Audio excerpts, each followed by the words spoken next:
Ayan, hello mga guys. Ayan, samahan nyo nga pala ako sa pag-harvest ng mangga.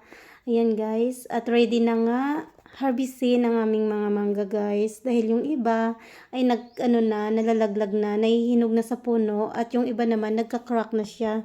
So ayan, kaya kailangan na po natin siyang i-harvest. Ayan, kasi sayang naman. Diba? Kung hindi natin ma-harvest. Kasi sa totoo lang, ilang taon din. At ngayon lang naman na namunga siya ng ganyan karami.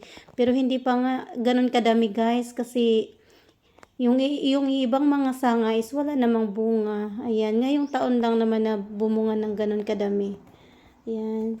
Siguro nga dahil maganda ang panahon, mainit. Alam nyo naman ang mangga kasi kapag maganda ang panahon, hindi siya umuulan. Maganda ang bunga ng mangga.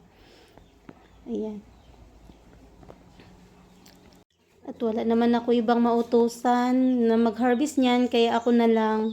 So, bali, ano yan siya guys, bali, 4 na puno pala yan yung aking harvestin lahat.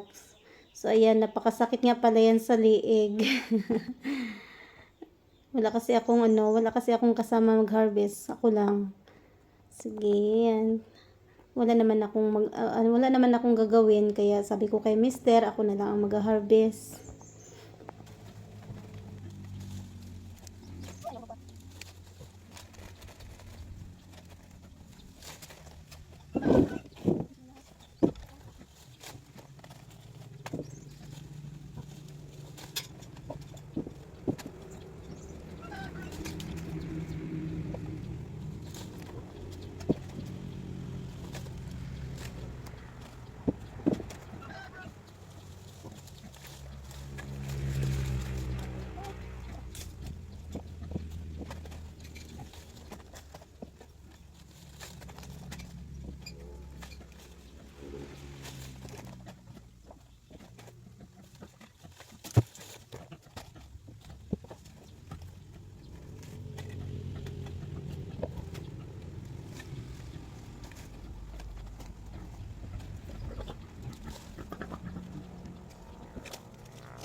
At yan na nga guys, ito na ang aking mga na-harvest. Ayan.